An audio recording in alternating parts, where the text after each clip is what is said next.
Doing this, or who's doing this? Okay. So first scrimmage, does it feel like you're playing a game in 21 days? No, it's kind of surreal actually. It was really exciting to have some alumni out here today, being able to have some people in the stands, and just being able to have the game day-like atmosphere, as close as we can until the 28th. But it's definitely surreal to, think that we're playing a game in a couple Saturdays from now, and this place is gonna be packed and ready to roll. So what was working for you on offense today? The O-line did a great job. Running backs did a great job. Took the pressure off me, being able to run the ball downhill and just being able to take the shots when we had them, and being able to protect the ball was obviously key to, putting some really good drives together and making sure that the offense was ahead of the chains and always moving forward. So I thought we did a really nice job. How was the defense looking today? Defense, obviously doing some really good things. Got a couple really good transfers on the defense side of the ball. Really impressing me and really impressing a lot of the guys on offense, challenging us, make us do our jobs that much better, and making sure we're laser focused in everything we're doing. So I commend them for bringing the right guys in and being focused and working really hard in the off season, and I think you're going to surprise a lot of people.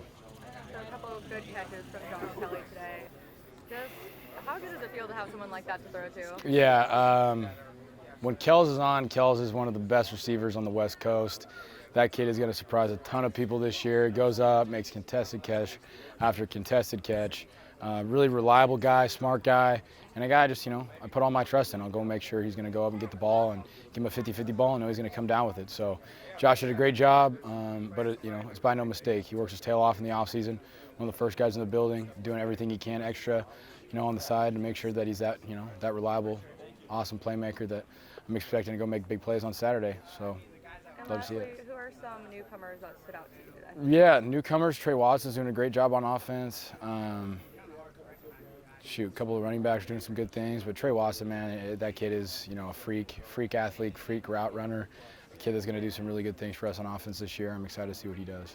Going into week 2 of fall camp, what are you going to focus on now that you've played in a scrimmage? Yeah, I think we go take what we did really good, take what we didn't do so good, clean it up a little bit, and just focus on what we need to do to put the best product on the field on the 28th, and really just refine our skills and don't look forward. Stay day after day and make sure that we're grinding in the moment and do everything we can to do, to get better. Yeah, it's the first one. There were some really good things, and there's some great things we get to learn from. Fortunately, we get to have another scrimmage this year. Last year we didn't get that, so I'm excited about where we're at right now, and I'm really excited about the learning moments that will happen because of today. So, some guys made some big plays out there. Some guys showed it verified what they were doing in practice throughout the first week and a half, and so. We'll keep moving forward. We did keep a couple guys out just for precautionary reasons, or just they're never going to get tackled or make a tackle until the first game. So we did that, a little bit of that on each side of the ball. But getting the first team in sync. Yeah, a little bit of both. I mean, you always are working on trying to get your ones rolling and getting them all on the same page. But there certainly is a lot of evaluation that goes with the 2s and 3s for sure. And so I'm just, there's a lot of players that I think came in here with the mindset that they want to get on the field this year, and I'm talking about the freshmen, and that's really cool to see. So some offensive linemen that are young, that whether they play a lot this year, I don't know, but guys that are going to be really good football players. Roland and Braylon Nelson, Roland Fuller, Braylon Nelson, just I thought really had a great week overall, and I got a few snaps out there today. Anyone else catch your eye from that kind of category today? I think first of all, overall, I thought Josh Kelly had a great scrimmage. Made some big catches, balls down the field, had a big one-handed touchdown catch in the end zone, and guys that are going to be really good football players, Roland and Braylon Nelson, Roland Fuller, Braylon Nelson, just I thought really had a great week overall, and got a few snaps out there today. Anyone else catch your eye from that kind of category today? I think first of all, overall, I thought Josh Kelly had a great scrimmage. Made some big catches, balls down the field, had a big one-handed touchdown catch in the end zone, and definitely stood out from the beginning until the end when he got his opportunity. So he was probably the one that stood out the most. I thought everyone, when you're around guys, you have expectations, and those expectations are high. and so you expect them to live up to that. So it doesn't mean that they didn't have a great day, but there was a lot of solid performances. I think the defensive line continues to do a good job. I think Aaron Mosby is a great pass rusher off the edge for sure, and growing in the physicality department. And then I think our secondary continues to get better, just consistent. I can't say there's one guy that stands out, but as a unit, they're playing much better together and not giving up big plays and making it hard, for the receivers each and every opportunity.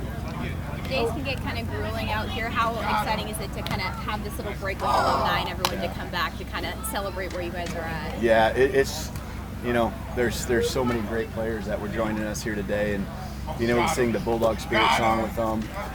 It's something that we've all shared going back to the Sweeney era, of in the locker room singing that together. And so between that and the breakdown that's all Bulldog born, Bulldog bred, it's really cool to share those moments with them. And I want this for the alumni to know that this is a place that they can come back to anytime, and this is always home for them. And so I feel that from them, and can't wait to have them around much more often.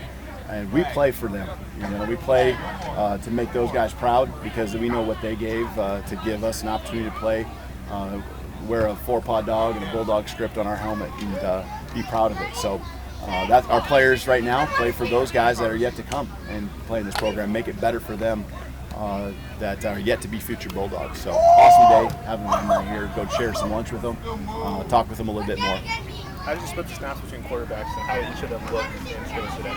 Yeah, Jake took most of the ones, all the ones, and then definitely got Jalen and Logan a lot of snaps. And those two guys I really mean this. They're growing and getting better every single day, and it should happen for Jalen even faster, just because there's more for him to learn. He's got less of a base as far as taking snaps, and he's taking advantage of it. He's doing a really good job. It doesn't really feel overwhelming for him ever. It's nothing's above him, and the same thing with Logan. I feel like they can get out there, and it may not be crisp and perfect like it is with Jake yet, but it's definitely not overwhelming for them when they step on the football field. And they're doing a good job of managing and making plays when they get their opportunity. Aaron had a couple good plays today. Did you kind of sense a different type of explosiveness with him this offseason, or this fall camp? Yeah, Jordan did have a great day.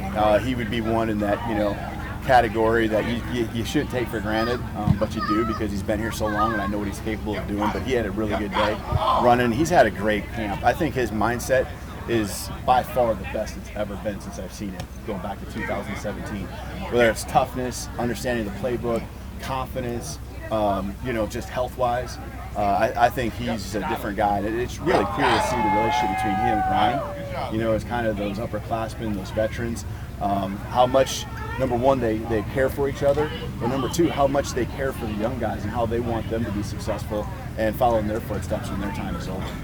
Is this going to be a tradition for you, just to bring back the alumni and have them talk to the guys? Yeah, we want it to be something that happens very frequent. We got some things going with some golf tournaments this summer, and then we have this opportunity, and we want to do something in the spring that's even bigger and better, whether it's tied into the spring game or just tied to an afternoon on a weekend. So it's all about the alumni. When all of us think about our alma maters and going back, we want that to be a place where we can smile, live through the memories, and get to meet the people that have kind of taken over for our place at all of our alma maters and previous institutions. So it's cool to see these guys. They're so proud and they're so fun to be around. As you wrap up week one, what was kind of just, I guess, the game plan is that you wanted to accomplish in week one? What are you hoping to improve on now in week two? Yeah, I think today, it isn't like it had to be this way, but I think just the physicality. We got to just be more physical than we were a year ago, and with limited number of practices to be able to get ready, we needed to just really focus on being physical. And so I could see it in Coach Grubb's play calls. Just if there was a way he could go run or pass, he probably went run, just to give our guys a chance to work on the combinations up front, but also just the mindset of being physical and force our defense to have to play the same way. And so I really like that. And next week now, it's about not having the penalties that we had today that can bog you down to drive or give you a new set of downs from the defensive perspective. Learning from that, when the officials come out here and be better next week's scrimmages in that area will be a big deal.